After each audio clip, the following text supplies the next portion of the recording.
Sounds good. Great. Great. Super great. Great. Hello, I am Baymax. Things are about to get heavy.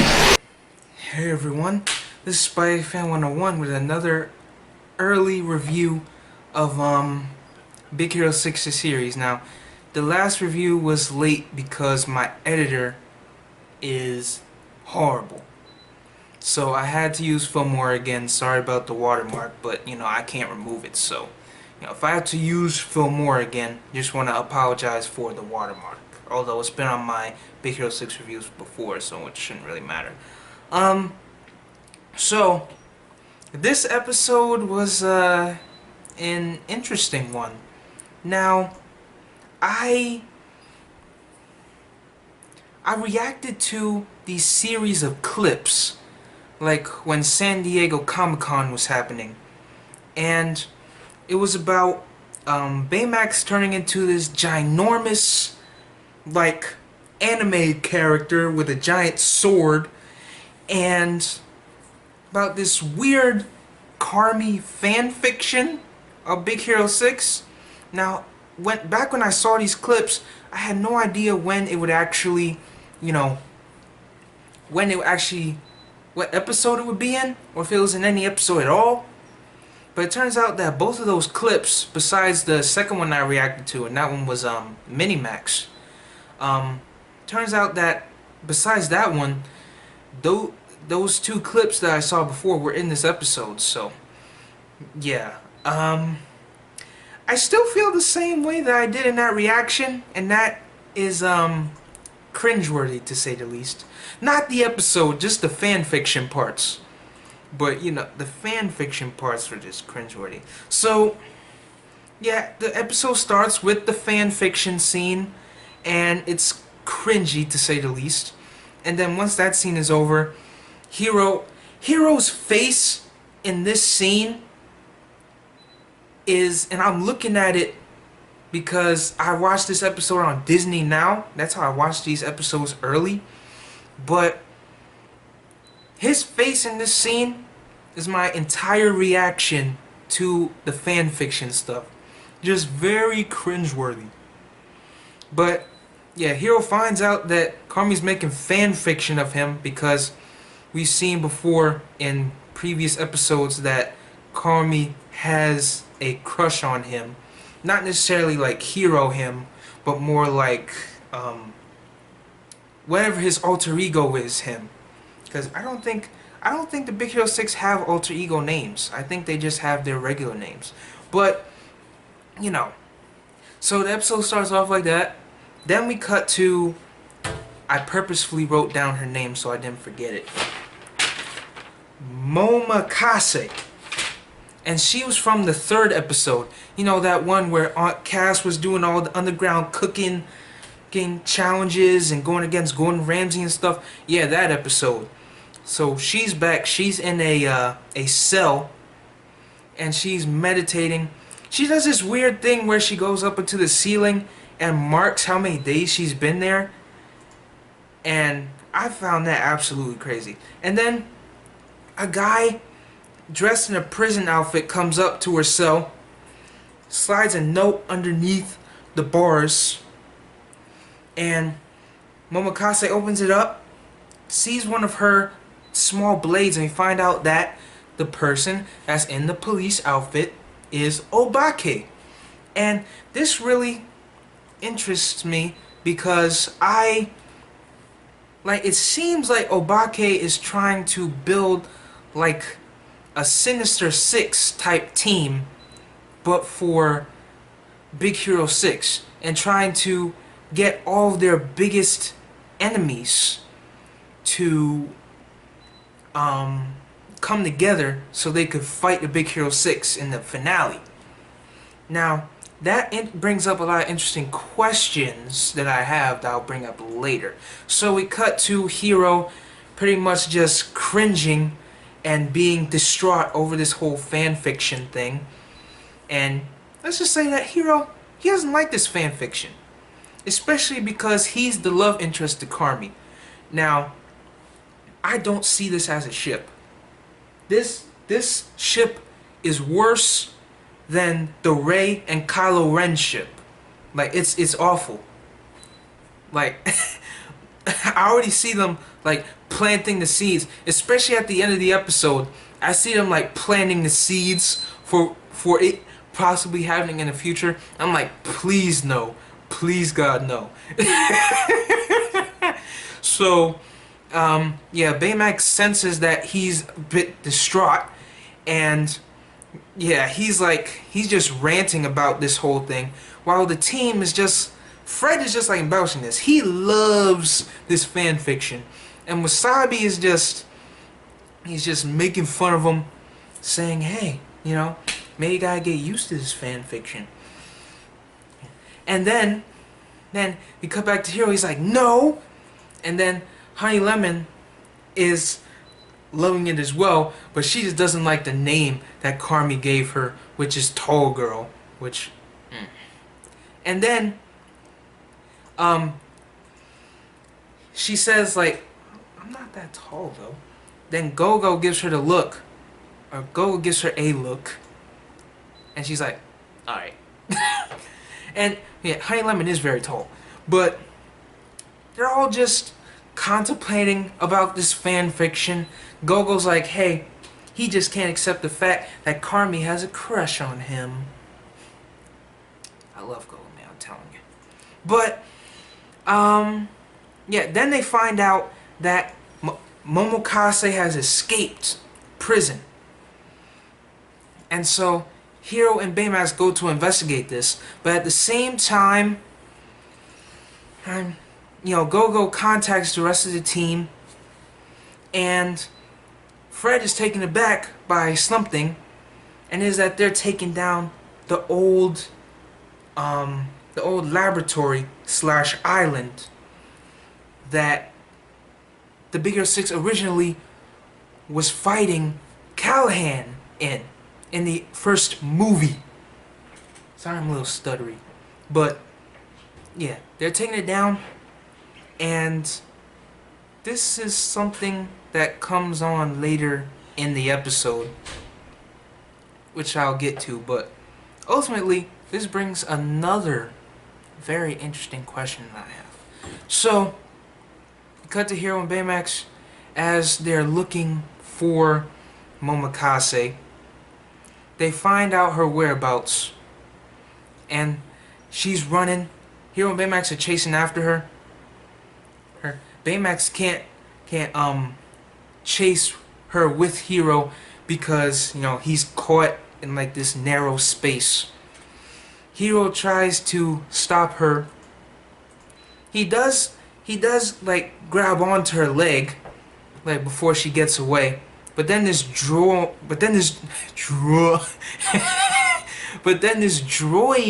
comes in, tries to shoot at Hiro, but then Baymax shoots the rocket fist, and then he's fine.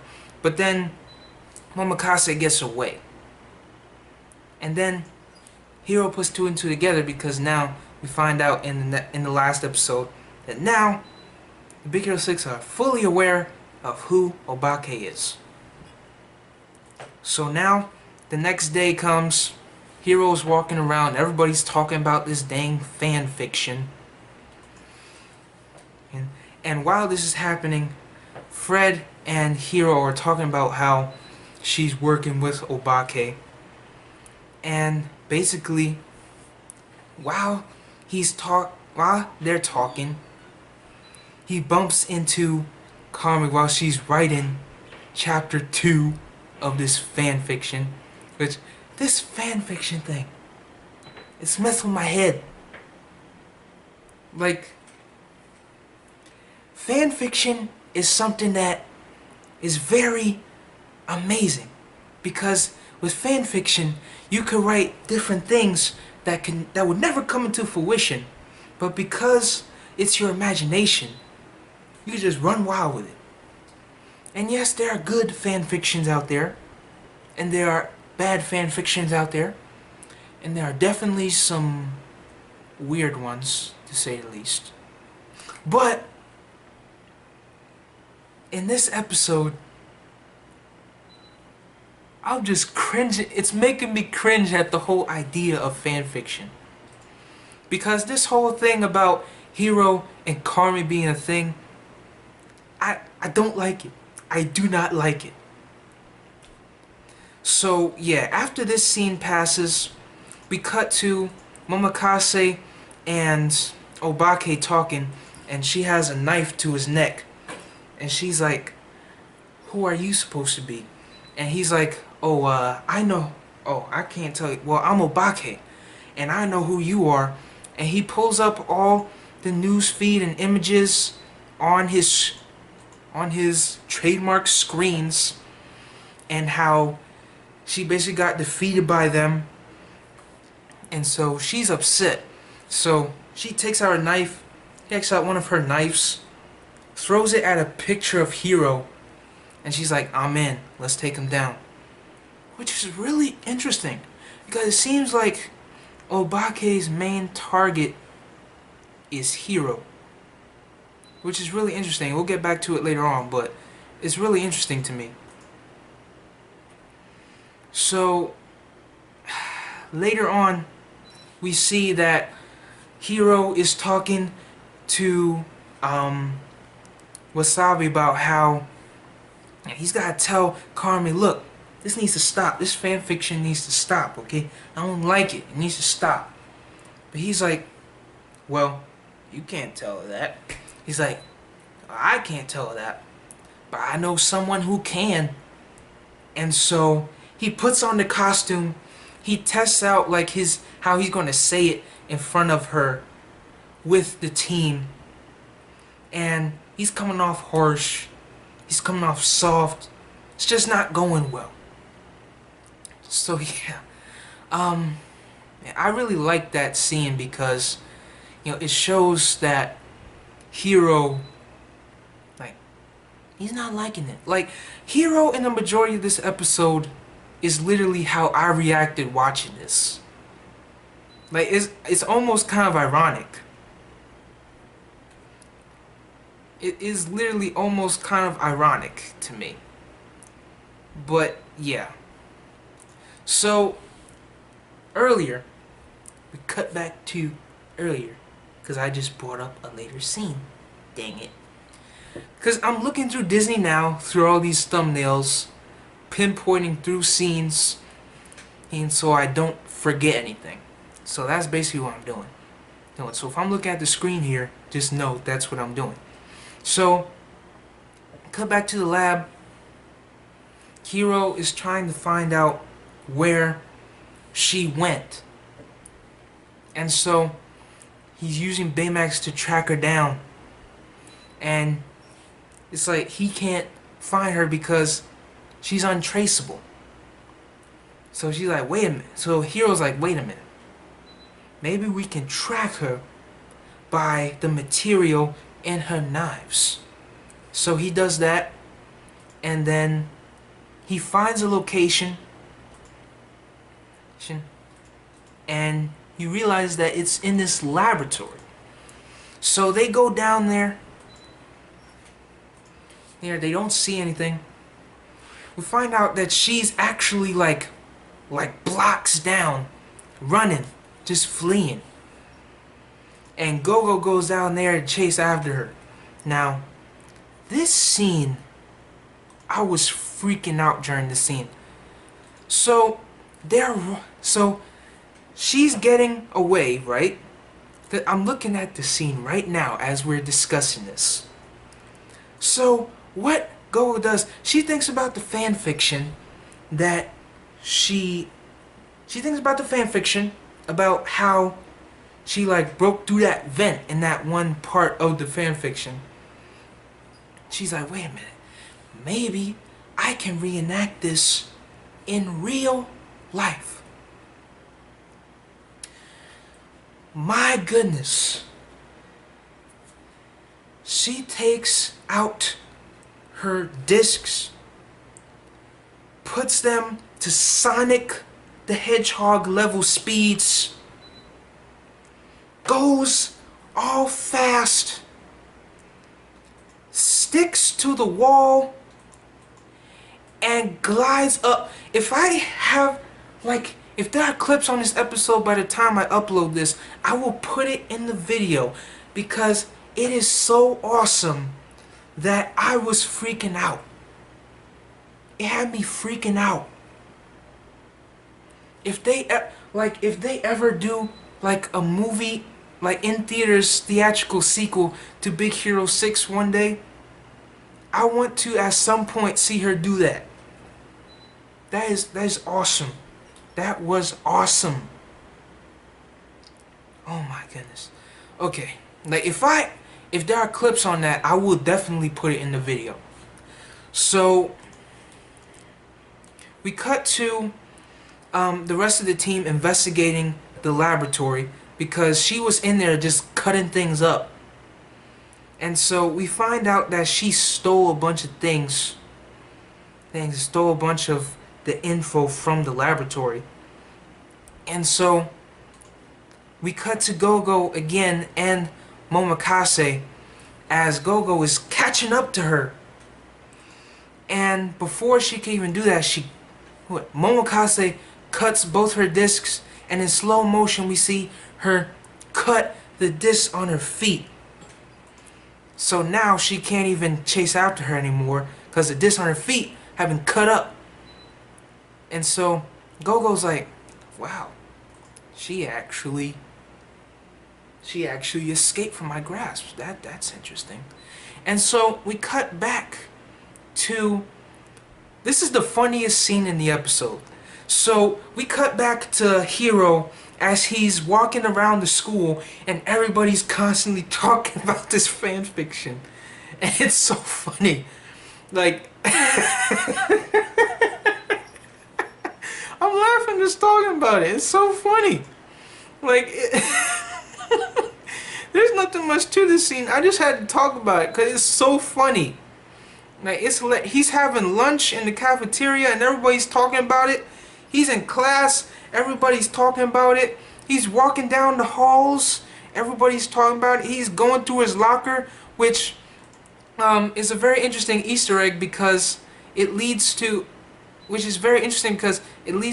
Easter egg of him where he kept his Megabot. I think that's what it's called from the movie. Like this scene was just so funny. I had to talk about it. Like I was cracking up.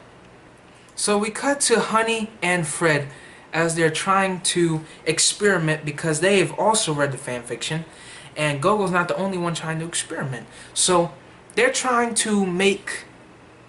So basically, what they're trying to do is they're trying to make ice water. I think that's what it's called. I think that's what they were trying to make. Hey, I was looking real stupid just now. But yeah. So Fred tries to jump in the air while making fog, and Honey tries to throw her chem balls at the fog to make it freeze up. So therefore, it makes ice water, and it works all right. But you know, Fred gets caught in the ice. And Hiro sees that they're trying to experiment with this, and Hiro's taken aback by this because he's like, "Look, this fan fiction, like, come on, like, it's nonsense. Why are you even trying to do this? This fan fiction is nonsense. There's no validity to it." And you know, because he absolutely hates this fan fiction, like I do.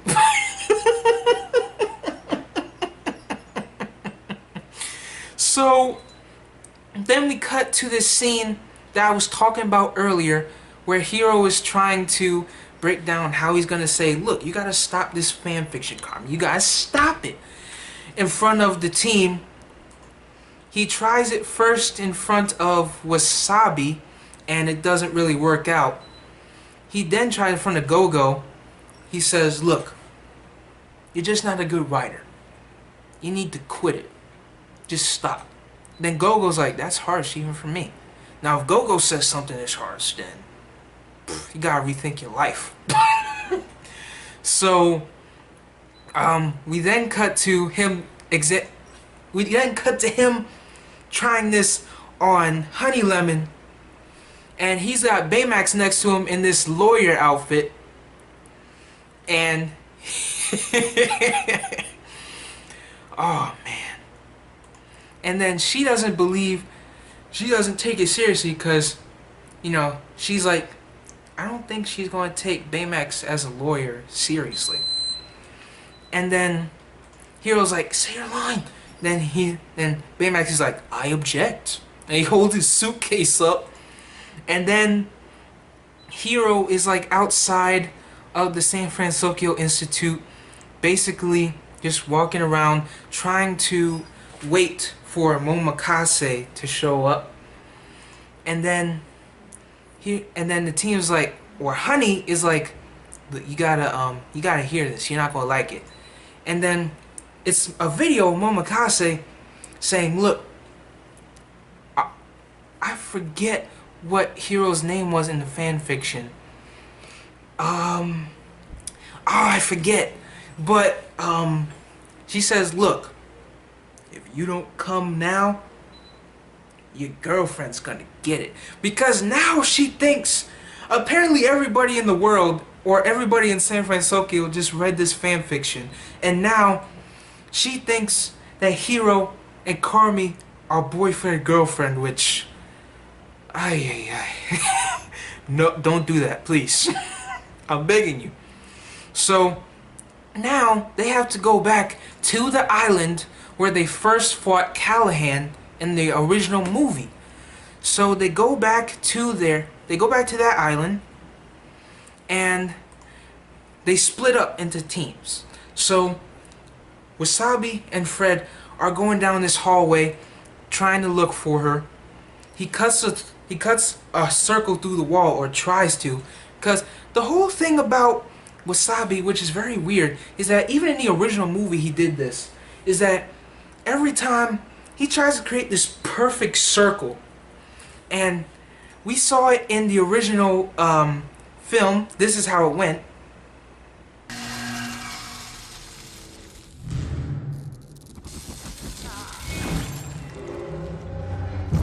And then a scenario like that is recreated in this episode.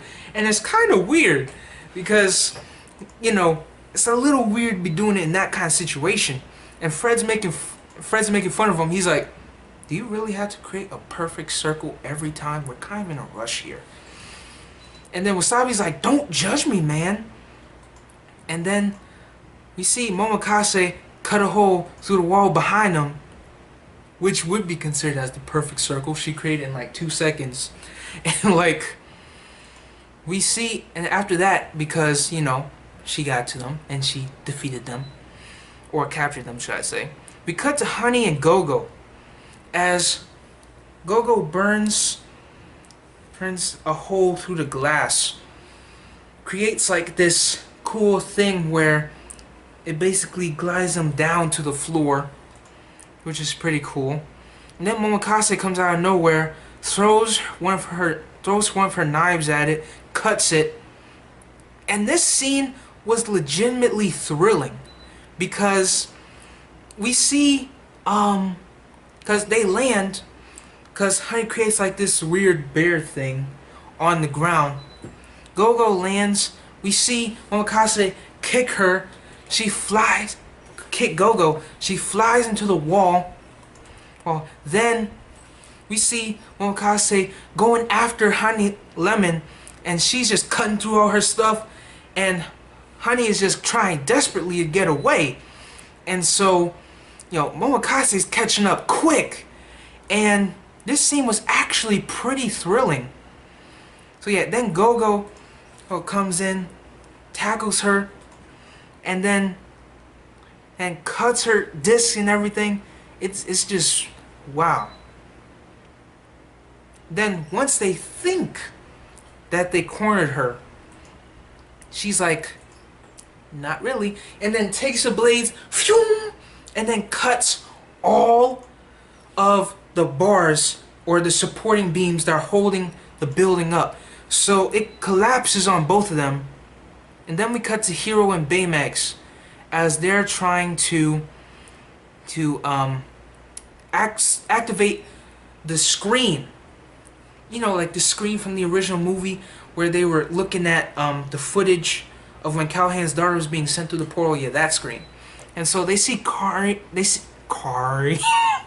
Oh man, yeah, I get so excited that I slur my words sometimes. Sorry about that. But they see Carmi basically held captive, and they realize that the rest of the team isn't there. What's going on? And so they go.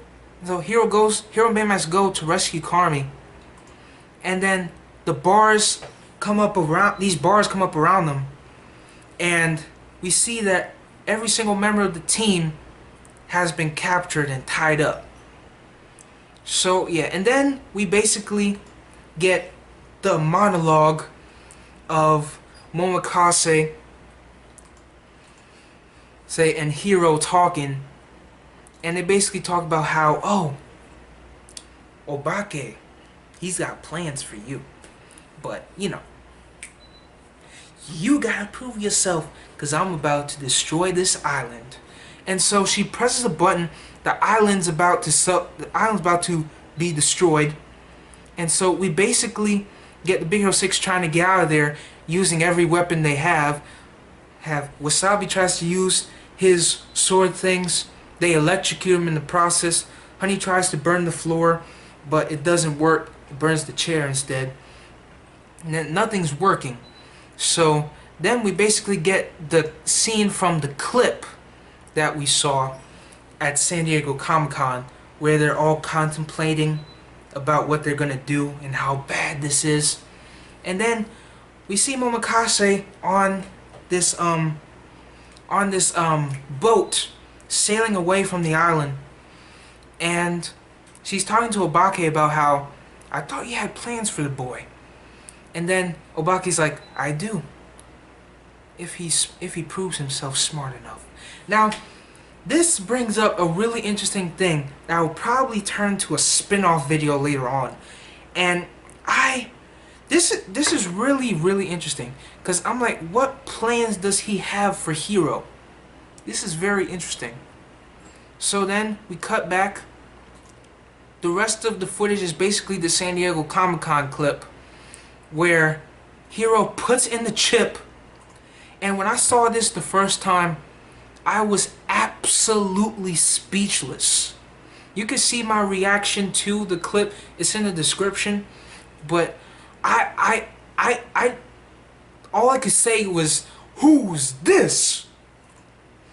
And it's basically because Baymax just morphs into this giant Pacific Rim Transformers looking robot with all, like, it's crazy. So he takes out this sword that's basically his wings, and he cuts the cage open, and it makes this ripple effect where it makes a giant explosion like throughout the entire island. And so Baymax's battery drains instantly, and so they try to get away, but he can't fly because his battery is drained, and plus his wings are a sword now. So yeah, this makes me wonder, like, is he gonna have a sword from now on? Because that would actually be pretty cool. But he says, hey, you hold on to Baymax, Wasabi. And so Hero's like, come with me, Carmi. And you know, Carmi's like, oh, she starts to blush because she's got a crush on Hero. I'm just like, oh my god, no, please, no. So they're running as fast as they can, and they're trying to recreate like all their lines and catchphrases and all the moves that they do from the fan fiction, because Carmi's there and they want to please her. And so Honey and Fred do the ice water thing that they did earlier in the episode, and it creates this giant raft where they slide down, and the entire island just explodes into this whole whoosh. And it's weird because after they explode, motion happen, because after the island explodes, the whole explosion just kind of goes away instantly. That's kind of weird. So the Big Hero 6 have saved the day once again. They saved Carmi. Fred has written down literally all of these imaginary ships that he created, which are all cringeworthy. And the episode basically ends. Well, the second to last scene of the episode is Hiro and Carmi doing an embrace, basically, where he's about to tell her that her fanfiction sucks, and then he's looking at the team, he's like, and then he changes his tone, he's like, as long as there's a I forget his fanfiction name, wait a minute, let me see if I can, because I have it on Disney. I have the episode on Disney now, right now, as we speak. So let me listen to this. Justice. Captain Cutie. As long as there's a Captain Cutie. Oh, God.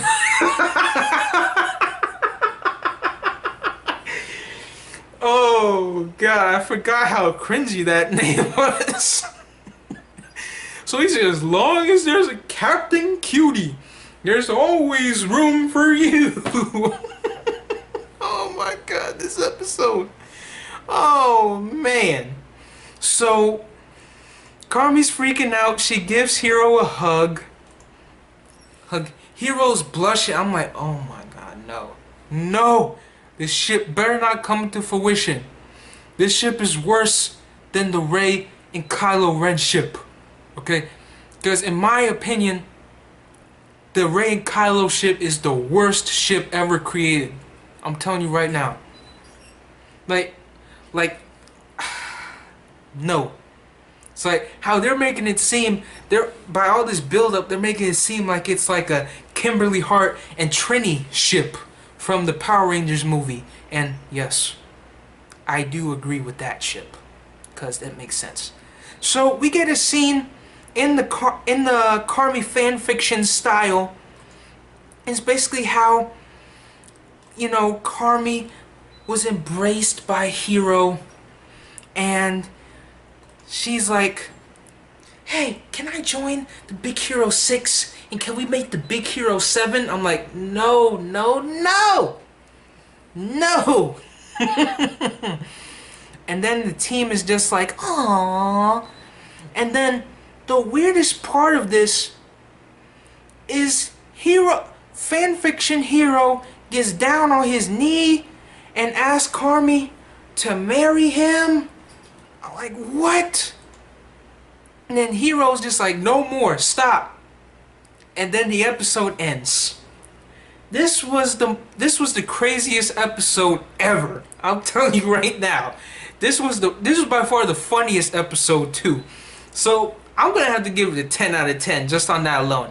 Yes, there are very good story elements and very good seeds that could make for some very interesting speculation videos that I'll make later on. But this episode was just hilarious. I really love it. And that scene where Gogo does the whole thing with the discs is my favorite part of the episode, by far. The whole Hiro walking through the halls and everyone's talking about the fanfiction thing is the funniest part, but the whole Gogo scene is my favorite part. And yes, I am biased because Gogo's my favorite character. So yeah. But yeah, 10 out of 10. I love it. My YouTube icon, by the way, is a picture of Gogo. So you could tell that any scene with Gogo is widely embraced by me. Because if I were to create a fan fiction, it would be about me and Gogo. Just us on our adventures. Am I saying too much? I probably am. Alright, peace. What are you doing? That's what I do. I'm impressed. That's actually nice.